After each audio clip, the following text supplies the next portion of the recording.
gracias al hecho también de que hice mi maestría, que hice también mi doctorado. Ahorita estoy haciendo un postdoc en Estados Unidos, en la Universidad de Minnesota, también en malaria. Creo que me gustó muchísimo ese parásito, entonces estoy siguiendo esta línea. Entonces, para recordarles a algunos y de pronto los que no están muy familiarizados con malaria, esta es una enfermedad que continúa siendo uno de los problemas de salud pública más graves. Esta enfermedad es causada por el parásito que pertenece al género Plasmodium y hay 5 especies que infectan al ser humano. Está Plasmodium falciparum, Plasmodium vivax, Plasmodium ovale, Plasmodium malariae y Plasmodium knowlesi. De esos 5, los 2 que presentan como el mayor riesgo para los humanos es falciparum y vivax. La malaria es transmitida a través de la picadura de un mosquito Anopheles hembra infectado y esta hembra deposita los esporozoitos o los esporozoitos son introducidos en la piel y de ahí viajan al hígado. Allí invaden un hepatocito y luego los esporozoitos se desarrollan y replican produciendo miles de merozoitos, que son estos azules acá. Y luego estos merozoitos salen del hepatocito y son liberados en el torrente sanguíneo. Esta parte o este estadio de la malaria, que es el del hígado o el hepático, no produce ningún síntoma. Luego, cuando estos merozoitos invaden los glóbulos rojos, es cuando se inicia la infección de lo que yo les voy a hablar, que es del estadio sanguíneo, o en inglés el blood stage. Y es en este preciso estadio, en este estadio particular, que se liberan factores tóxicos que van a contribuir a la inflamación, y también es allí donde se presentan todas las complicaciones, como son malaria cerebral, anemia severa y también dificultad respiratoria, entre otras. Entonces, por eso es muy importante para poder prevenir tanto la malaria cerebral como fatal, el control estricto de la parasitemia. También, como ustedes saben, el sistema inmunológico comprende 2 brazos que funcionan cooperativamente para proporcionar una respuesta protectora. Está la inmunidad innata y la inmunidad adaptativa. La inmunidad innata es una respuesta temprana, es una respuesta rápida que se desarrolla en horas, siempre está presente, tiene una especificidad limitada y no produce células de memoria. En el caso de la inmunidad adaptativa, es una respuesta tardía, lenta, dura días o semanas, es normalmente silenciosa, tiene una alta especificidad y deja células de memoria. En el caso, siempre se ha venido tratando de estudiar, digamos, tanto la inmunidad innata como la inmunidad adaptativa en el caso de la malaria. En el caso de la inmunidad adaptativa, hay varios artículos que demuestran el papel de los anticuerpos durante el estadio sanguíneo y que han sido de gran interés. Por ejemplo, se ha visto que los anticuerpos pueden inhibir el crecimiento del parásito en varios niveles, se puede decir. Por ejemplo, los anticuerpos pueden bloquear la invasión de los merozoitos en los glóbulos rojos. También pueden eliminar merozoitos libres o células rojas infectadas mediante fagocitosis y activación del complemento. Y también pueden prevenir el secuestro de los glóbulos rojos infectados. Por el otro lado, la parte de la célula o la respuesta mediada por células todavía no es como muy buen estudiado, pero aún también se presentan algunos estudios que demuestran, por ejemplo, que las células CD4 también pueden contribuir a la protección de la enfermedad. Por ejemplo, las células CD4 pueden proporcionar ayuda para que se produzcan anticuerpos y también pueden activar macrófagos, que son de la inmunidad innata, para promover la eliminación de las células infectadas. Pero el papel de las células TCD8 sigue siendo muy controversial, puesto que en los glóbulos rojos humanos infectados con el parásito no muestran moléculas del complejo de mayor histocompatibilidad 1. Sin embargo, en el 2013, un grupo que utilizando ratones y un parásito especial que se llama Plasmodium jodeliae para infectar estos ratones con malaria, ellos se dieron cuenta que el eritroblasto, que es el precursor del glóbulo rojo o del eritrocito, expresaba moléculas del complejo de mayor histocompatibilidad 1 y por lo tanto activaban o digamos que podían ser reconocidas por células CD8. También ellos se dieron cuenta que un eritroblasto infectado con malaria también mostraba un receptor de muerte que se llama FAS en la superficie y también que durante una infección con malaria las células CD8 expresan el FAS-L. Esta interacción ellos vieron que hacía que la célula infectada, o sea, el eritroblasto, moviera una molécula de señalización, aquí en verde, a la superficie exterior. Y esto lo que hacía era que alentaba a los macrófagos esplénicos a tragar y a destruir las células infectadas.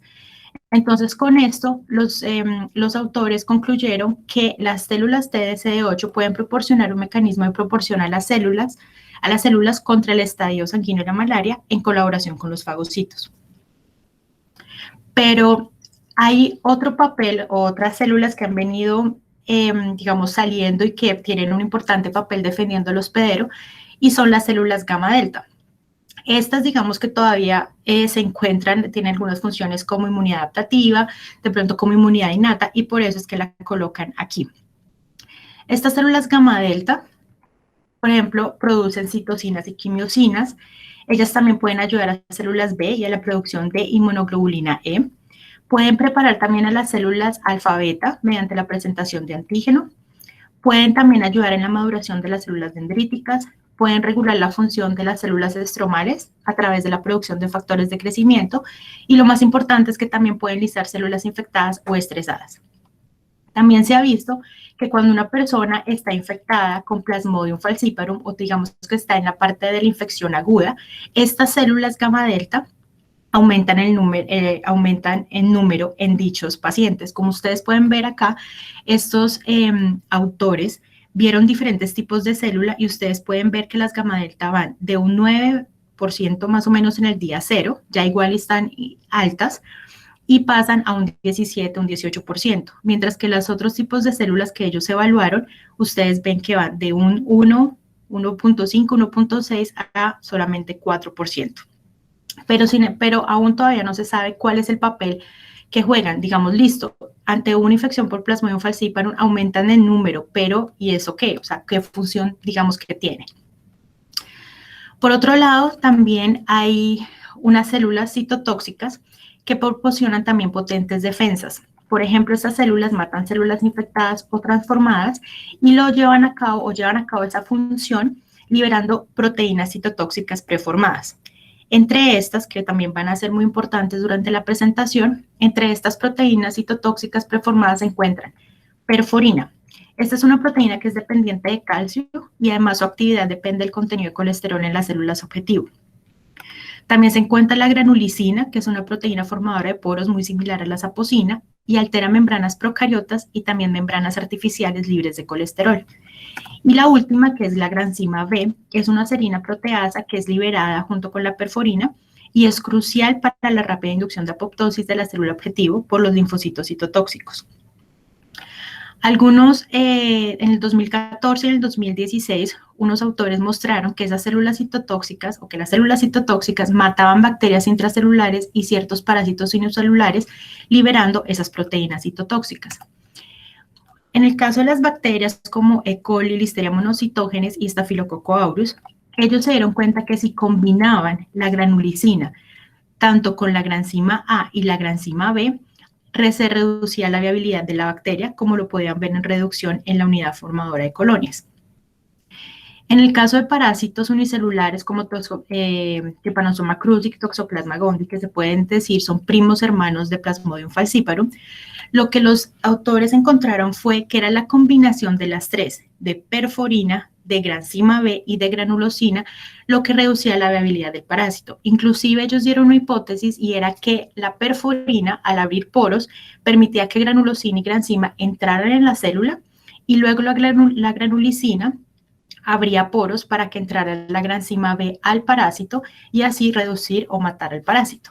Entonces, todo esto relacionado con las gamma delta, también con las células citotóxicas y las proteínas formadoras, las proteínas citotóxicas, nos llevaron a pensar que de pronto las células gamma delta podían contribuir crucialmente a la inmunidad protectora durante el estadio sanguíneo de la malaria, y que las granzimas mediaban esa actividad antimalaria de las células linfocíticas y muy probablemente en colaboración con la granulicina.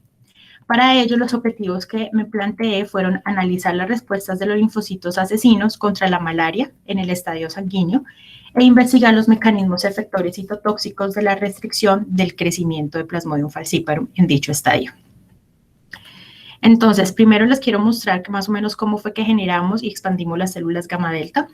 Utilizamos sangre y esta la diluimos primero en PBS y luego la agregamos a Ficol para hacer una separación. La centrifugamos y vamos a obtener varias fases. Entonces, en esta parte obteníamos las plaquetas y el plasma, aquí lo que era parte del Ficol y los granulocitos, y aquí lo que eran las células rojas, o los glóbulos rojos o eritrocitos. Y esta fase, que era lo que nos interesaba, era la fase de las células monoclonales de sangre periférica.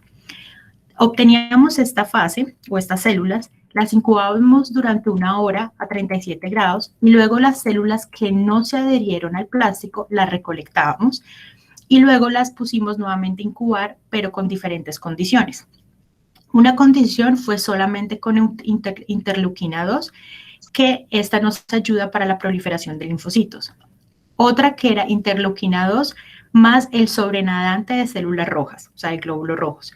Y una tercera condición que era la interleuquina 2 más el sobrenadante de células infectadas con el parásito.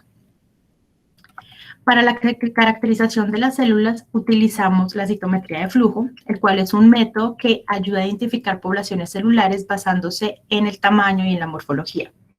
Esto es básicamente lo que uno obtiene después de analizar. Y, por ejemplo, en este caso, un ejemplo es que voy a utilizar estos dos o voy a determinar qué células presentan el receptor, por ejemplo, el receptor gamma delta y el receptor alfa beta. Entonces, básicamente, las células que se encuentran en este cuadrante me dicen que son negativas para ambos receptores. En este cuadrante solamente son las que son positivas para alfa beta, en este las que son positivas solamente para gamma delta y en este digamos que serían las que son positivas para ambos marcadores. Lo que vimos fue que incubamos esas células y nos dimos cuenta que las células que incubamos con el sobrenadante de las células infectadas con el parásito, hubo una expansión de más del 2% a casi un 61% de las gamma delta, como ustedes pueden ver acá. Mientras que en el caso, por ejemplo, de las alfa beta, solo hubo un 24%. Además, vimos que esas células que fueron activadas con el sobrenadante de las células infectadas con el parásito crecieron en grandes agrupaciones o clusters, como ustedes pueden ver acá, y además la mayoría expresaba el receptor de las células gamma delta. Acá, por ejemplo, estamos utilizando otro marcador que es el CD56 para identificar otras células que son las células NK. Y como ustedes pueden ver, digamos, acá en esta condición con solo interleuquina, ustedes pueden ver que hay más células NK, mientras que acá con la interleuquina 2 y el sobrenadante de células infectadas, ustedes ven que la mayoría están expresando el color verde, o sea, el gamma delta, mientras que digamos que solo una, en este caso en particular, es NK. Entonces, hasta el momento estamos viendo que hay una expansión de esas células gamma delta casi llegando a un 61%, que además crecían en grupos. Y otra cosa que vimos fue que estas células expresaban esas proteínas citotóxicas de las cuales yo les hablé al principio, principalmente granzima B, aquí en rojo, pero también la granulicina y la perforina. Además nos dimos cuenta que esas células mononucleares que coincubamos tanto con interleuquina 2 como con el sobrenadante de células infectadas, en el día 14 produjeron grandes cantidades de interferón gamma, que si ustedes recuerdan, esta es una citocina que es muy importante para la activación de otras células como los macrófagos, y nos dimos también cuenta que la fuente principal de ese interferón gamma eran las células gamma delta. Entonces, estamos viendo que hay una expansión de esas células que forman grupos que además presentan esas o expresan esas proteínas citotóxicas y además también producen grandes cantidades de interferón gamma. Después quisimos ir mucho más allá y entonces decidimos qué pasaría si juntamos o si incubamos esas células gamma delta con células infectadas con el parásito. Nosotros dividimos el parásito, digamos que los estadios del parásito en dos, que son estadios tempranos y estadios tardíos. Esta es una foto de, no se ve muy bien porque fue tomada con mi celular, del microscopio de luz, pero el estadio temprano siempre se ve así, se le llama ring o anillo, y ustedes como pueden ver, aquí se ve el anillo, es muy fácil de observar. Y los estadios tardíos se ven de esta manera. Ustedes ya lo ven que es mucho más grande y además hay algo característico y es esto, no sé, qué pena, no se ve muy bien, pero es esto que es un pigmento amarillo, que es la degradación de la hemoglobina y forma un complejo que se llama hemozoína. Y se puede ver muy bien bajo el microscopio de luz. Entonces, acá nosotros volvimos otra vez, estaba la gamma delta y nos dimos cuenta que si incubamos las gamma delta con el parásito, si ustedes ven, se unen y forman lo que nosotros denominamos un conjugado o un conjugate. Además, nos dimos cuenta que dentro de muchos de esos conjugados había transferencia de granzima B. Entonces, aquí está la gamma delta. Ustedes ven que ya tiene su granzima B porque la expresa. Está formando el conjugado o se une con el parásito, como ustedes pueden ver acá, y transfiere la granzima al parásito y además esa granzima la encontramos en proximidad al ADN del parásito, como ustedes pueden ver acá. Después entonces decidimos hacer otro tipo de experimento utilizando una tinción que se llama JC1. Esta principalmente mide el potencial de membrana en la mitocondria. Entonces, muy rápidamente, si el potencial de membrana está perfecto, uno va a ver un color rojo. Si por alguna razón ese potencial de membrana está siendo alterado, el rojo no es tan fuerte, sino que va a ser menos, digamos que menos intenso, y ya si digamos que no hay un potencial de membrana, entonces no se ve ningún rojo. Entonces, aquí nuevamente la gamma delta. Este es un parásito y como ustedes pueden ver acá, el parásito está presente, hay un color rojo, lo que quiere decir que su potencial de membrana está bien, se puede decir que el parásito está feliz, contento, pero ustedes pueden ver que a medida que la gamma delta se empieza a unir al parásito, o digamos que lo empieza a reconocer y empieza a formar ese conjugado, ustedes pueden ver que ya el color rojo no es intenso, lo que quiere decir que entonces ya el potencial de membrana del parásito está siendo afectado. Y ya una vez que se forma el conjugado o ya hay unión, ustedes pueden ver que ya no se ve un rojo, lo que quiere decir que ya el potencial de membrana fue destruido, o sea que el parásito, se puede decir que la viabilidad del parásito es reducida. Este es simplemente un control que se utiliza, ustedes pueden ver acá no hay células gamma delta, por lo tanto ustedes pueden ver que el parásito está contento. Luego también nos queríamos mirar acerca de la capacidad de reinfección o de reinvasión del parásito. Entonces también lo que hicimos fue incubar células gamma delta con células infectadas en diferentes proporciones y ustedes como pueden ver acá, pues a mayor proporción de las células gamma delta, menor capacidad tiene el parásito para invadir nuevas células rojas. Quiere decir que también la viabilidad en ese sentido del parásito está siendo afectada, como lo hemos visto anteriormente. Y además algo que nos llamó la atención fue que decidimos utilizar, como vimos anteriormente, que la granzima era liberado, digamos que la pasaba la gamma delta al parásito, decidimos utilizar un inhibidor que es el DCI de la granzima, y si ustedes pueden ver, cuando inhibimos la granzima, o sea, cuando no hay transferencia de granzima de la célula gamma delta al parásito, el parásito puede continuar su ciclo y puede reinfectar como normalmente lo hace. Lo que quiere decir es que las células gamma delta necesitan de esa proteína citotóxica de la granzima B para poder eliminar el parásito. Después de que hicimos ir mucho más allá y utilizamos microscopía confocal, aquí utilizamos células no infectadas, o sea, glóbulos rojos, lo que yo les decía, los estadios tempranos y los estadios tardíos. Hicimos incubación o los tratamos con perforina y granzima B que tenía de color verde, o granulosina y la granzima B. Como ustedes pueden ver, la perforina, digamos que transfirió inespecíficamente la granzima en todos los estadios que estudiamos, o sea, tanto temprano, tardío y en los no infectados. Ustedes pueden ver verde acá y aquí también, y pues aquí también se puede ver mucho más, se puede ver mucho mejor que en todos, digamos, que transfirió la granzima B. Pero nos llamó mucho la atención que granulicina solamente transfirió granzima B en los estadios tardíos. Ustedes ven que aquí no pudimos ver verde, aquí tampoco, y aquí ustedes ven que solamente fue en los estadios tardíos. Después decidimos hacer microscopía electrónica de transmisión. Y aquí les muestro cómo el parásito, digamos, tiene varias membranas. Una es obviamente propia del parásito, la membrana.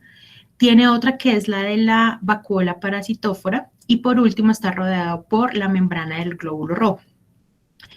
Lo que hicimos fue tener células que no estaban tratadas, que estaban infectadas pero no tratadas ni con granulicina ni con granzima, una que estaba tratada solamente con granulicina y una que estaba tratada con ambas proteínas. Como ustedes pueden ver aquí en las no tratadas, se pueden diferenciar varios organelos del parásito y varias membranas.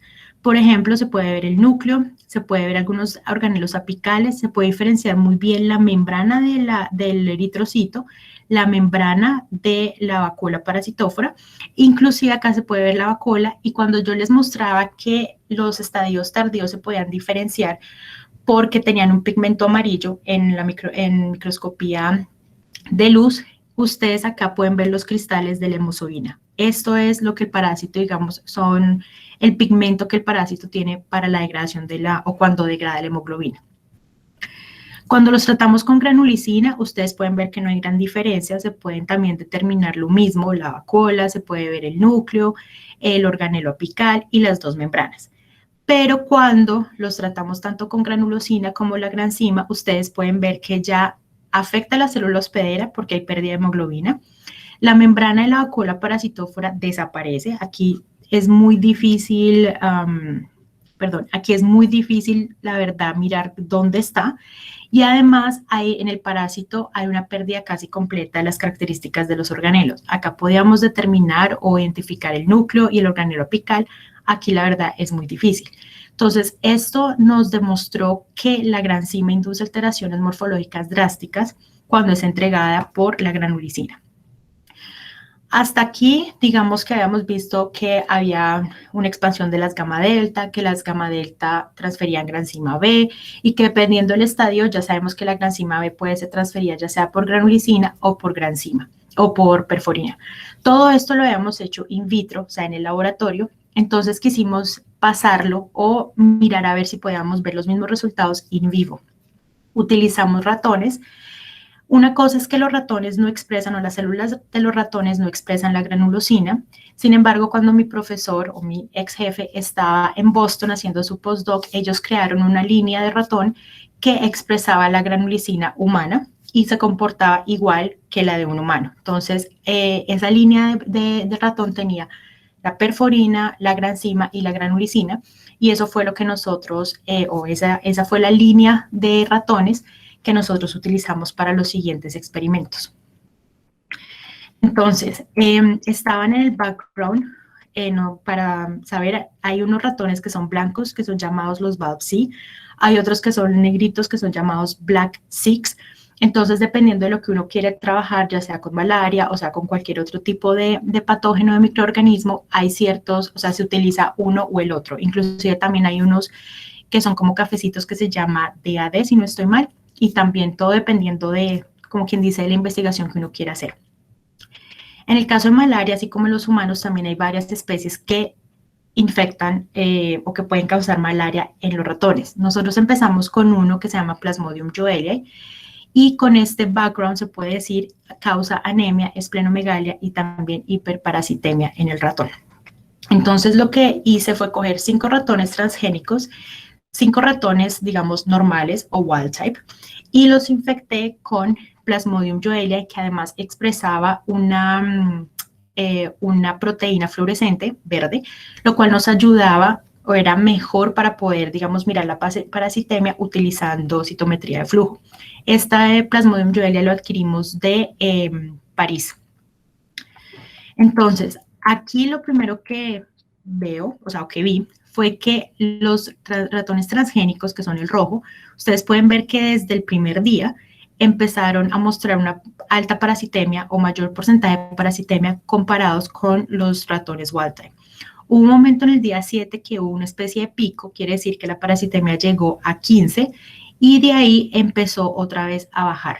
Esto es algo que yo nunca había visto porque normalmente la parasitemia sigue subiendo y o el ratón muere o digamos que uno lo tiene que sacrificar porque ya se ve muy mal.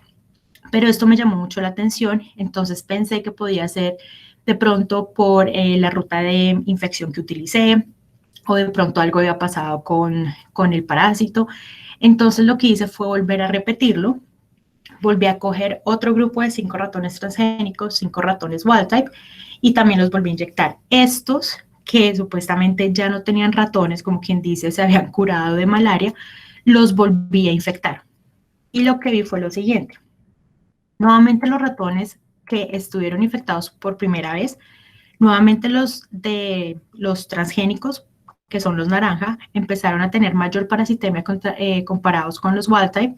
Hubo un momento en el día 7 nuevamente que hubo un pico, esta vez, bueno, de un 20%, y luego otra vez la parasitemia empezó a bajar hasta que ya llegó a cero. Lo que me llamó la atención fue que los que había reinfectado, que son estos, azul y rojo, ustedes ven que en ningún momento después de la reinfección mostraron parásitos en la sangre. Cuando me di cuenta fue que esta cepa particular que nos habían mandado de París es una cepa de Plasmodium joelei que es avirulenta. Y hay varios estudios que muestran que esta produce una infección autolimitante. Lo que quiere decir es que en algún momento llega, hay un pico, y luego hay una disminución del parásito hasta que básicamente el mismo hospedero se libera del parásito. Desafortunadamente no se sabe cómo, por qué razón pasa esto, y además también se vio que esta cepa de Plasmodium joelei virulenta causa un cambio en el estado inmunológico del hospedero, lo que significa es que cuando esos ratones se vuelven a infectar no presentan ningún parásito en la sangre, como quien dice, están protegidos. Entonces, desafortunadamente, digamos que con este parásito en particular no nos ayudó a poder entender bien cuál era el papel de la granulicina y la granzima in vivo. Entonces pasamos a otro modelo que es Plasmodium berghei. Este es Plasmodium berghei anca. También cuando infectamos los ratones blanquitos con este, entonces produce anemia y alta parasitemia, lo que también nos permite, digamos, que mantenerlos un poco más tiempo y poder hacer digamos que la observación por más días.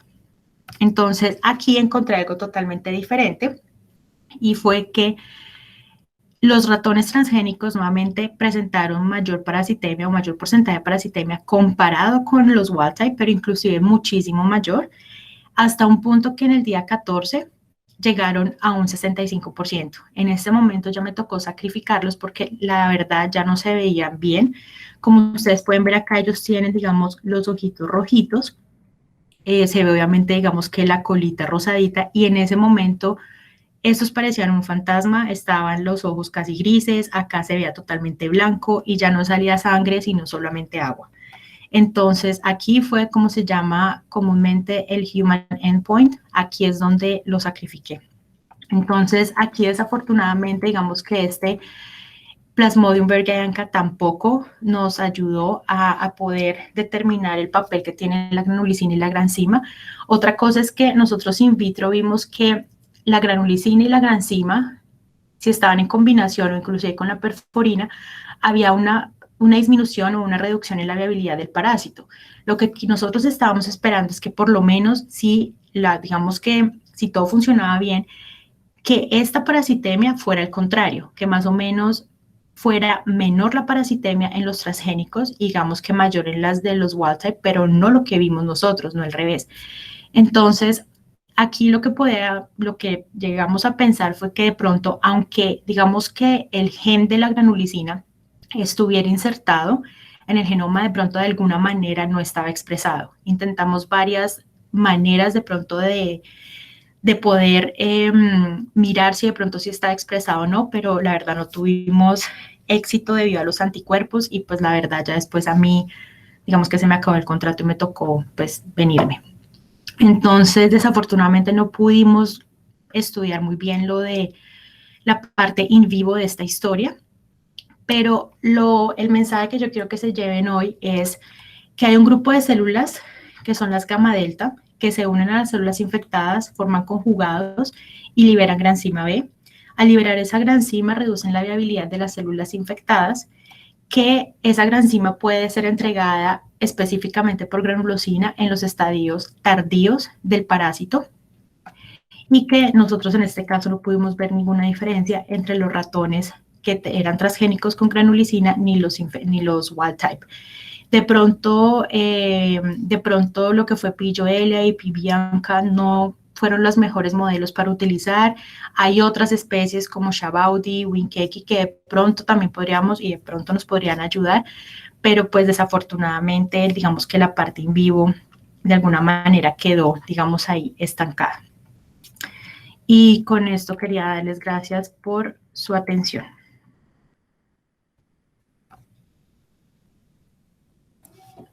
Muchísimas gracias, doctora María Andrea, por su conferencia. Gracias. Muy interesante, un trabajo bastante completo. Los resultados también pues muy concluyentes sobre la acción, función de estas células de gamma delta y todos los experimentos que llevaron a cabo para poder comprobar su acción y sobre todo la función de esta proteína granzima B. Bueno, pues si tienen algunos de los presentes preguntas, las pueden escribir en el chat o pueden, ¿por qué no?, prender su micrófono y hacerla directamente a la doctora María Andrea.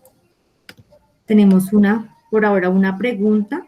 El profesor Nelson pregunta, ¿cuáles son las moléculas del glóbulo rojo infectado con malaria que se unen a la granzima B de las células T gamma delta? No es, todavía no sabemos, digamos, cómo reconocen las células gamma delta a los glóbulos rojos. Eso fue algo que iba a ser continuación. Lo que sí sabemos es que una vez, digamos, la gamma delta reconoce el glóbulo rojo, lo que hace es liberar esos, o sea, digamos que sus proteínas citotóxicas, que serían la perforina, la granulocina y la granzima, etcétera. Y en ese caso, nosotros lo que pensamos fue que podía ser algo del colesterol. Cuando yo les mostré que la perforina afectaba principalmente las células no infectadas y las de estadio temprano, estas tienen mayor colesterol, mientras que a medida que el parásito, digamos que empieza a crecer, empieza a consumir colesterol y por eso creemos que la granulicina afecta más las células que no tienen colesterol. Entonces, eso fue más como la otra parte que nosotros queríamos hacer. El siguiente estudio era más porque pensamos que era más que todo que el reconocimiento se daba era por el colesterol que se presentaba en la membrana. De pronto no tanto por las moléculas, pues sería ahí sí, la molécula de colesterol principalmente, más que todo por eso, pero igual obviamente también en la membrana no solamente se encuentra el colesterol, sino que se encuentran otros lípidos como la fosfodimetilcerina, fosfodimetilcolina, o sea, otros. Y empezamos inclusive con el de fosfodimetilcerina, que en algunas partes se ha visto que en el caso de los estadios tempranos, cuando hay colesterol, este se encuentra principalmente en la parte de adentro de la membrana, mientras que cuando digamos que hay un cambio en colesterol pasa, digamos, a la parte exterior. Entonces, nosotros creíamos que es la fosfodimetilcerina, por ejemplo, una de las moléculas. Pero este es un estudio que la verdad lo siguieron estudiando y la verdad, pues hasta el momento no sé qué pasaría con esa historia.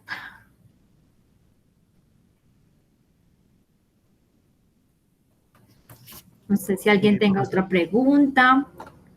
Sí, profesora María Alejandra ¿es? María Andrea. María Andrea, perdón. Entonces, en ese caso, lo que tú dices es que más que todo son proteínas del glóbulo rojo, de la superficie del glóbulo rojo, que son las que están produciendo esa liberación de la granzima B, de las células T gamma delta, y no tiene nada que ver con las PFMP1, por ejemplo. Pues nosotros esa parte no lo vimos. Lo que te digo, o sea, nosotros simplemente cuando empezó, digamos que esta historia que fue que reconocimos, o sea, que nos dimos cuenta que esas gamma delta reconocían y eso, nosotros nos fuimos más por el lado digamos que ahorita nos fuimos más por el lado del glóbulo rojo. Puede ser que también de pronto las gamma delta, como reconocen tanto, hay unos estudios que digamos que dicen que reconocen fosfoantígenos, que pueden reconocer otro tipo de cosas. Hay otros estudios que están como un poco controversiales, puede ser, digamos, también el CD36, puede ser el que tú dices, el PFMP1, pero digamos que en ese sentido, lo que yo te digo, o sea, en estos momentos no te podría decir si sí es o no, porque digamos que yo no continué esa parte de la historia. Y la verdad, pues hasta el momento creo que lo dejaron así y se fueron más por el lado del colesterol.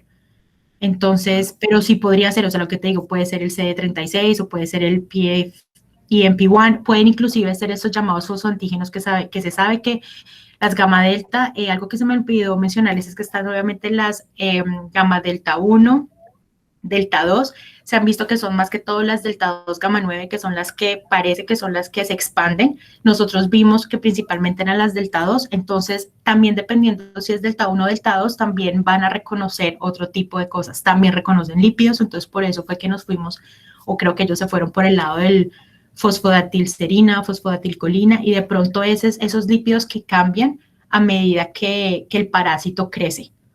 Entonces, pero digamos que esa sería una buena línea para determinar mejor qué es lo que están identificando para poder formar esos conjugados y poder, digamos, reducir la viabilidad del parásito. Sí. Otra cosita que quería preguntarte es, tú mostraste ahí unos experimentos con cepas avirulentas de Plasmodium joelli. Mi pregunta era si probaron cepas virulentas de Plasmodium joelli en esos experimentos como controles. No, porque digamos que el parásito que nosotros nos enviaron de París, ese laboratorio, por ejemplo, solamente trabaja con cepas avirulentas. Otra cosa es que también, digamos que intentamos las avirulentas porque nos permitían también mantener los ratones por más tiempo. Por ejemplo, si yo utilizaba Plasmodium anca, que fue el segundo que yo utilicé en el estudio, si yo utilizaba ese en un background de los Black Six y los infectaba con Plasmodium, o sea, los infectaba con el parásito, no me llegaban a más del 10º día, porque se mueren. Sí, Entonces, también la idea fue como tratar, por eso te decía, por ejemplo, tratar de mantenerlos, digamos que llegaron al día, digamos, los del primer grupo de experimentos, los pude tener casi hasta el día 20 y algo. Entonces, depende también de eso. Claro que sería bueno, digamos, mirar a ver si con una cepa letal, inyectando menos parásitos, de pronto podríamos ver eso. De pronto también podemos hacer así, porque de alguna manera Plasmodium falciparum es el más letal de los 5 y de pronto, sí, de pronto puede haber una relación con más que todo que sea a nivel de las cepas letales y no de pronto con las no letales. De pronto podría ser algo por ese lado. Y de pronto por eso fue que no vimos, digamos que ningún resultado o el resultado esperado, digamos, en la parte in vivo. Esa podría ser de pronto otra. Sí. Bueno, felicitaciones, una excelente conferencia y quería aprovechar de una vez, yo estoy dando la clase de interacciones huésped-microbio en la maestría de microbiología y me gustaría invitarte a una conferencia para los estudiantes del próximo semestre. Sí, claro, con mucho gusto. Entonces, te encargo tu correo electrónico aquí a través de la coordinación de la maestría. Sí, claro, creo que ellas lo tienen, pero yo se los puedo enviar nuevamente y si quieres necesitas algo más, con mucho gusto, yo te ayudo. Bueno, muchas gracias, muy amable. De nada. Gracias. La profesora Gabriela Arevalo también tiene la mano levantada, creo que tiene una pregunta o un comentario. Doctora María Andrea, muchísimas gracias por tu presentación. Me surgían algunas dudas cuando nos comentabas los ensayos inicialmente, la parte in vitro. Se sabe que con Plasmodium falciparum pues existen muchísimas cepas y cada cepa tiene un comportamiento diferente respecto a su capacidad, por ejemplo, de citoadhesión y demás. En los ensayos in vitro, ¿cuántas cepas de falciparum y de qué origen las ensayaron? ¿O solamente con un tipo de cepa fue que tuvieron los resultados del aumento de las células gamma delta? Sí, nosotros solamente utilizamos una cepa que fue la 3D7. Nosotros no utilizamos otra, digamos, ni la DD2, que es otra también que es muy utilizada en el laboratorio, pero no, nosotros solamente nos centramos en la 3D7 y la verdad hubiera sido interesante saber qué pasaría con otras cepas si de pronto hay una misma expansión o vemos una expansión del mismo nivel o de pronto mayor o de pronto menor. Pero sí, esa es una buena observación. Ok, te iba a preguntar una cosa, pero ya como más informativo es, si uno conoce, y tú nos mostrabas al inicio de la charla, que existen muchísimas formas de poder atacar el parásito, porque él tiene momentos de estar expuesto a anticuerpos y en algunos momentos está expuesto a las células, por ejemplo, en el tejido hepático, a las células citotóxicas. ¿Qué es lo que pasa? Que no podemos generar una memoria inmunológica frente a esta infección. Bueno, lo que pasa es que lo que te decía, a nivel hepático no se presentan nada de síntomas, todavía está muy difícil saber qué es lo que pasa, pues digamos que el parásito en ese momento está como dentro del hepatocito, pero no se sabe muy bien qué es lo que pasa porque es que no hay ninguna reacción por parte de, digamos que del sistema inmune. Y digamos que llama también la atención el hecho de que, por ejemplo, Vivax y Ovale, que son otras especies, por ejemplo, se pueden quedar dormidas, entre comillas, en el hígado y o sea, el cuerpo ni siquiera se entera. Lo malo digamos, que cuando yo les mostraba que de pronto los anticuerpos juegan un papel importante, lo malo es que, digamos que no, o sea, se ha visto que pueden, digamos, destruir o eliminar los merozoitos. El problema es que los merozoitos, cuando el momento en que son liberados del hepatocito e ingresan al torrente sanguíneo, se demoran 5 segundos. Entonces hay veces que no se sabe muy bien, o pues digamos que es un tiempo demasiado corto para eso. Entonces, digamos, algo que yo estoy acá o que voy a empezar a trabajar es básicamente eso, centrarnos más en los anticuerpos para mirar de pronto, para poder generar también lo que tú dices de memoria. Entonces, digamos que esto sería de pronto una charla para más adelante, una vez de pronto pueda tener resultados acá en el postdoc. Pero digamos que sí, o sea, son estudios que se han hecho, pero como que solamente se ha visto una vez y cuando se trata de reproducir, como que las personas no ven lo mismo.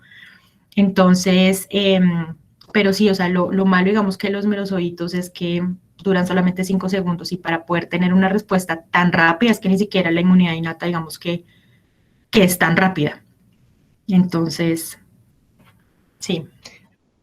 Bueno, y por último te quería preguntar, no sé, ahorita que me hablas de las respuestas de las gamma, ¿no podría ser eso un mecanismo de evasión del parásito el activar otro tipo de células que de pronto no sean tan letales como por ejemplo realmente unas citotóxicas? Puede ser, ¿sabes?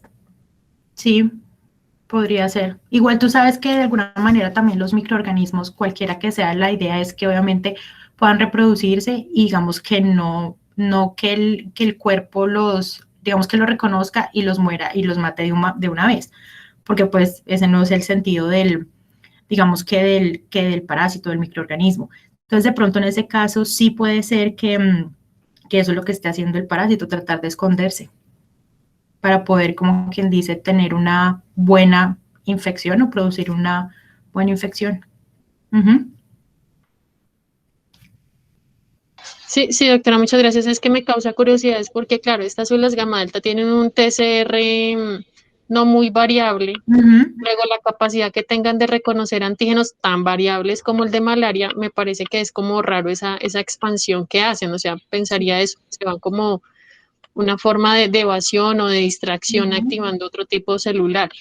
Sí, es cierto. Y pues por más, puede que sea, digamos que no tienen tanto o sea, digamos, repertorio, pero de alguna manera lo que te digo, o sea, también inclusive se han visto lo que yo les hablaba del delta 1, delta 2, dependiendo, ellos también pueden reconocer muchas cosas. Lo que pasa es que tampoco sabemos muy bien, digamos, del glóbulo rojo o digamos todos esos cambios que le produce también el parásito, entonces pueden haber ciertos receptores, digamos, dependiendo del estadio del parásito.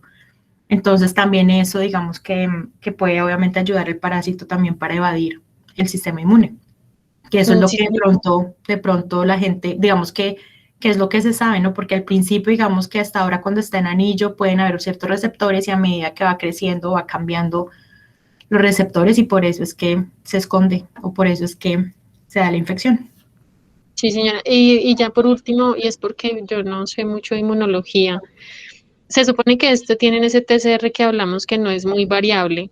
¿Qué tipo ya sabemos que no sabemos qué molécula específica reconoce el parásito, pero ella reconoce proteínas o receptores sin un receptor específico? O sea, me refiero, las células T normales con su TCR solamente reconocen microorganismos a través del MHC.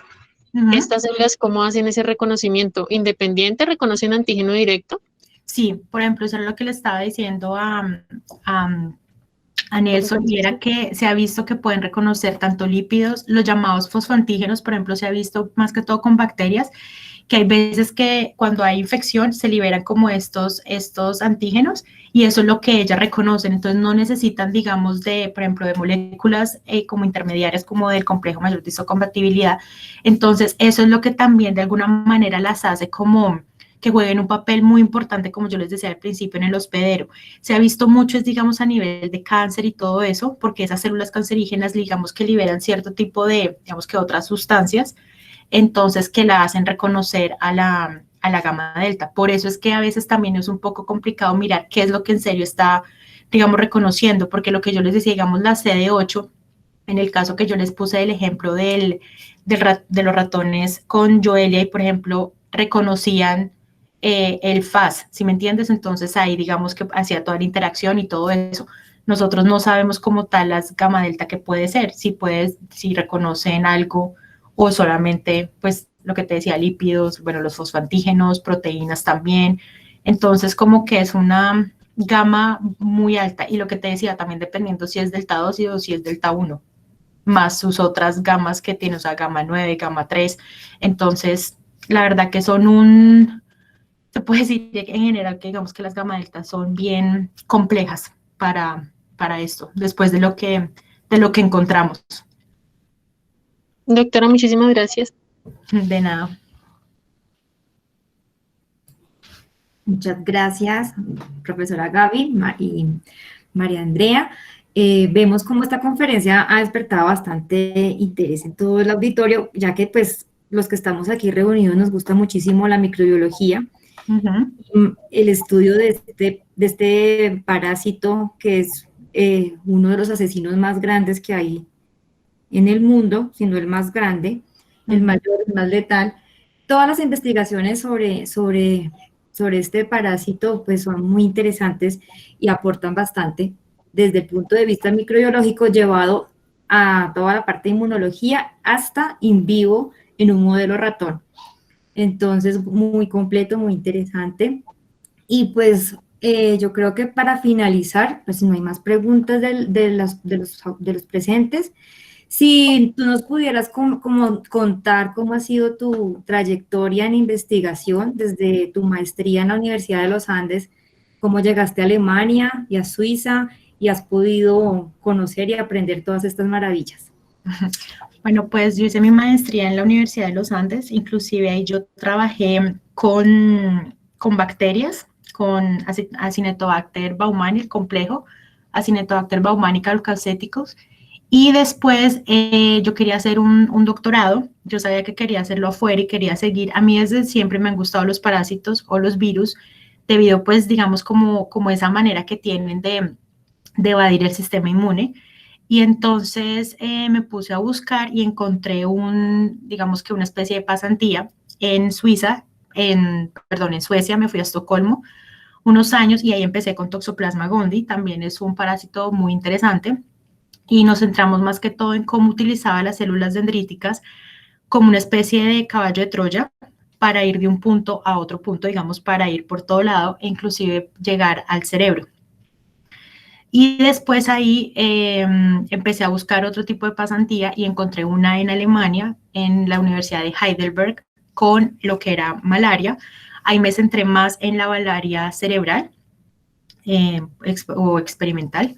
Y ahí fue donde ya me empezó como, digamos que a llamar mucho más la atención este parásito malaria. Además, como tú decías, pues en Colombia no tenemos mucho de falciparum, tenemos más que todo de vivax, y pues lamentablemente el vivax no se puede cultivar porque es muy difícil, pues porque él solamente infecta los reticulocitos, que son los glóbulos rojos jóvenes, y pues para mantener un cultivo de solamente reticulocitos es muy complicado.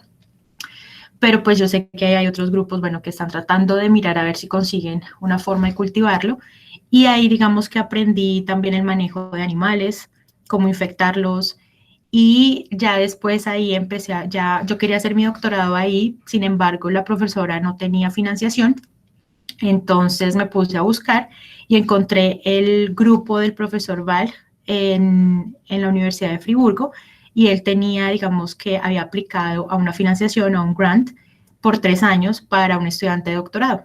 Entonces, él necesitaba a alguien que supiera, digamos, de manejo de animales, que tuviera conocimiento de malaria. Entonces, cuando le mandé, digamos, que la hoja de vida, hicimos una entrevista y digamos, me aceptó. Entonces, hice mi doctorado del 2017 al 2020 y así fue. Y también, pues, gracias por una exalumna de ustedes que se llama Paola Martínez. Ella fue también la que me dio el contacto de Valg y también fue por ella que llegué allá. Entonces, sí, fue más que todo buscando. Digamos que las pasantías las hice con financiación de Colciencias. Entonces, pues me dieron, digamos que lo que era el dinero para sobrevivir, se puede decir, para mantenerme allá. Pero pues desafortunadamente sí en Alemania la profesora sí no le aceptaron una financiación, unas grants, entonces no pudo mantener a varios digamos que éramos 2 personas de doctorado, que no, la verdad que no pudo. Entonces, pues la verdad, si uno quiere buscar una maestría, inclusive un doctorado, hay, digamos, lo que es Colciencias, lo que es, creo que la Fulbright, hay varias opciones, o tratar de buscar, digamos, si les llama mucho la atención, leyeron un artículo y les gustó mucho, digamos, lo que hacían o lo que hacen, o sea, buscar y llamar o sea, contactarse con la persona. Hay veces que no responden rápido, pero responden. Y, o sea, simplemente uno les dice que sí tienen o que en el momento que de pronto lleguen que de pronto estén buscando un estudiante para hacer un doctorado, de pronto para una maestría o eso, ellos los tienen ahí en cuenta. Entonces, digamos que fue así que también encontré por lo menos el de Suecia y el de Alemania. Y así fue, digamos que la trayectoria de bacterias a parásitos. Igual como les decía, Toxoplasma gondii y Plasmodium falciparum son primos hermanos, se puede decir. Ambos pertenecen son apicomplexa. Entonces, sí me fui por ese lado para poder entender y tratar de en serio buscar de pronto una vacuna, un tratamiento contra la malaria. Esa es como la meta. Vamos a ver si lo logro ahorita aquí en el posgrado, en el postdoc. Claro que sí. Sí. Esa es la idea, la búsqueda de nuevos fármacos, la búsqueda de vacunas para contrarrestar un poco el efecto pues, de estos parásitos y también bacterias que afectan, y virus, como vemos, afectan tanto a la humanidad. Doctora María Andrea, un placer, muchísimas gracias por su colaboración, su conferencia. Gracias también a todos los asistentes. Muchos son estudiantes, algunos egresados, algunos invitados externos. Les recordamos que nuestra universidad tiene abiertas las inscripciones para la maestría en microbiología, como digamos una primera fase de esa carrera en investigación y precisamente de futuros digamos, descubridores de estas vacunas y de estos nuevos fármacos. Entonces, los invitamos a escribir cualquier tipo de pregunta al correo de la maestría. A la doctora María Andrea también nos pueden escribir si requieren el contacto de ella o también de los profesores con quienes ella ha trabajado. Las puertas del programa están abiertas para la doctora María Andrea. Sí, muchísimas gracias y esperamos compartir nuevas experiencias, que nos comparta esos nuevos hallazgos y como ya la invitó el profesor Nelson en nuestros cursos de la maestría, también esperamos poder contar. Claro, muchísimas gracias a todos y nos veremos en un nuevo evento del programa de la Universidad Colegio Mayor de Cundinamarca. Muchísimas gracias. Gracias, feliz tarde.